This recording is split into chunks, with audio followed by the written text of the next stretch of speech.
what you just said then, what does it actually mean in layman's terms? What that means is that I will do what he's asking me to do, because you have to do what the court asks you to do, because you're in Alice in Wonderland. Okay, so you have to do something.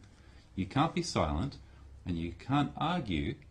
So you're left with conditional acceptance, which is your remedy. It's your private remedy, right? And so you do what he's asking you to do, or you give him something that he's asking, but on your terms. So, if you ask me to stand up, okay, please stand, I would say to the judge, I shall stand, Your Honour. However, I do not waive any common law rights, nor do I grant in personam jurisdiction. And then I stand up. Right, very good. So I have done what he's asked me to do without doing what, without getting into trouble, but basically. Not unconditionally. Yeah, there's always a condition. You've gone to the judge, but you put your own conditions. Exactly, it's conditional acceptance. Mm. Now, the judge might say to me, he might, be getting a little bit aggravated by now. He might not even understand. He probably does, but he might take his little piece of paper out and wave it up and say, "What's all this about?" Okay, now what would you do then? Do you say, well, okay, well, I don't know, it just looks like, a piece of paper and there's some charges. Well, if you did that, you'd be answering his question, and he's got you. Okay, he's got jurisdiction, and then it's game over again. So, at every point turn in the road, there is an answer, and you only have to listen to what the judge is saying, because everything that the judge is saying is an offer. So you could say to the judge, I accept your offer to assume jurisdiction, Your Honour, upon proof of claim that you have established jurisdiction over the matter pending. Or, if he's asking you, what's this piece of paper about? There are a myriad of them. I could go into, a great many of these rebuttals. So you could actually challenge the judge to verify that the judge is in a position to even be challenging you Sure. in a court of law. Sure. And play that game. Yeah, I mean, he could say, Does that not just delay inevitable results from this sort of interaction where you just end up really pissing off the judge? Well, you can't piss him off, really. I mean, he's trying to get jurisdiction over you, and if he doesn't get jurisdiction over you, that's it. The court case is over with. Now, what we're going to have a look at in a second is actually preempting that with paperwork, which is what I do. I don't go to court either. I preempt it with good paperwork. So when you get your presentment in the mail, I either send it back as incorrectly addressed mail fraud, return to sender, or if I decide to open it, perhaps as the agent for the all capital letter League affection, I will actually write a letter and take it into the register of the court. Okay, with my 2 lines. I accept your negotiable instrument for value and consideration upon proof of claim. It's a 1 line. Okay, because at that moment in time, that presentment is nothing more than hearsay. It's all hearsay. Okay, a lawyer is an actor. A lawyer is a third-party intervener into a private agreement, usually, right? But they're a third party.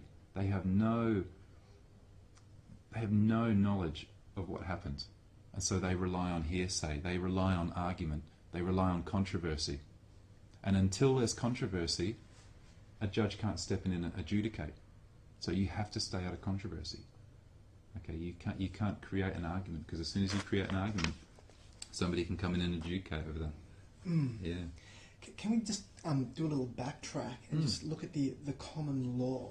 Yeah. Because that's like the basis of like our natural rights, isn't it? It is, yeah. That is the underlying, and there's also other corporate legality that's been layered on top. Yeah. It's like a layered building, okay? And literally what happens, when you go up in that law structure away from common law, which is ground level common law, those are your inalienable rights that nobody can take away or change or do anything about. They're what they call your God-given natural rights. You were just born with those. You know, you have the right to journey on the common ways of the land in your private automobile, uninterrupted, unrestricted, unmolested. Bang, that's it, over. No one has the right to come in and step in and say, pull over, I'm going to give you a fine, you were speeding, why weren't you wearing your seatbelt? Unless you're an entity, right? And if you're an entity, forget your rights. You know, you don't have any, because you've got the rights that they've given you, which has nothing to do with common law. Okay, that's probably the next tier. So when you go into court, the court steps up. Okay, you've got the higher court. You know, you've got the low court, you've got the high court, Supreme Court. Every time you go up and up and up, you get further and further away from common law, and they can't hear you anymore. Okay, so you can't bring common law into the Supreme Court. You know, where's my rights? You know, I'm challenging. You know, where's the Constitution? And you'll hear judges say, you know, he'll bang his little gavel down and say, you know, if I hear any more about the Constitution in here, you know, I'll hold you in contempt, because you can't bring the Constitution into this, you know, upper echelon of law, because it doesn't exist. This is completely fictitious corporate law up here, you know, and it is the furthest thing away from natural common law remedy that you can get. Okay, so we've all got to stay in our natural, I guess, our natural remedies down here. Okay, so we don't go to court. Well, I don't anyway. So I don't go because my paperwork is good enough to preempt or basically challenge them, because they still don't have any jurisdiction. They don't have jurisdiction. They don't have proof of claim. Could you prove that I was here tonight? If I was to punch you right now, would you have proof? What would be the proof of claim that I was to punch you? Just other people seeing it? Sure, hearsay. Now, hearsay isn't admissible in court, but once you actually become, you know, once you actually get into an argument or a controversy and you are subject to, you know, the judge and his jurisdiction, it doesn't matter anymore. He will decide whether I punched you or not.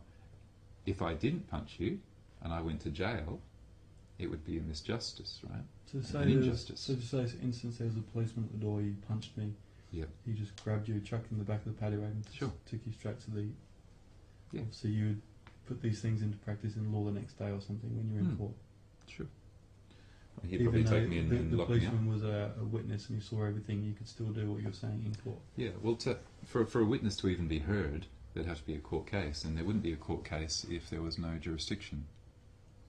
Okay, so, you know, again, when you went in, even if you went into the court, you know, if that judge couldn't get jurisdiction over you, that would get thrown out.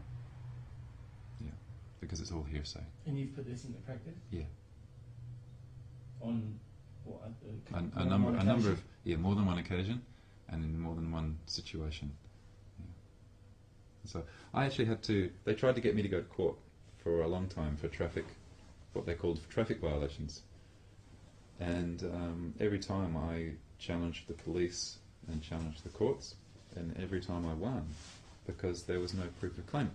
They were saying that I was speeding, and I remember when the pirate came up to me, you know, when the pirate first tried to board my vessel, and, you know, said, you were speeding, and I asked him, I said, was I?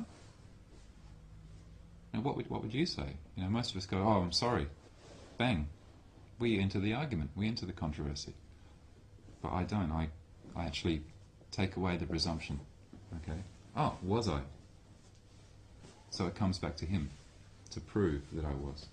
Well, look at my black box, and he shows me this thing, and I say to him, well, that's a nice box you've got there, because he's trying to get me to agree. He's trying to get me to enter that controversy, and so in the end, you know, he starts to write out stuff. Well, give me your name, and I said to him, well, I'll give you my name upon proof of claim that there's a controversy here. And he said, well, did you know that I can just take you and lock you up? And I said to him, yeah, well, that's called force, okay? Or a threat, okay? And that's what pirates do.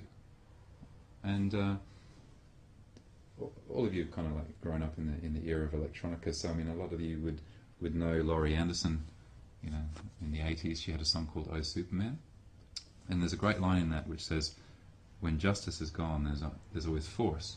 And that's true, because if I feared anything, which I try not to fear anything because fear is obviously an attractor for bad stuff, so if I feared anything it would be force, because, you know, I fear ignorance.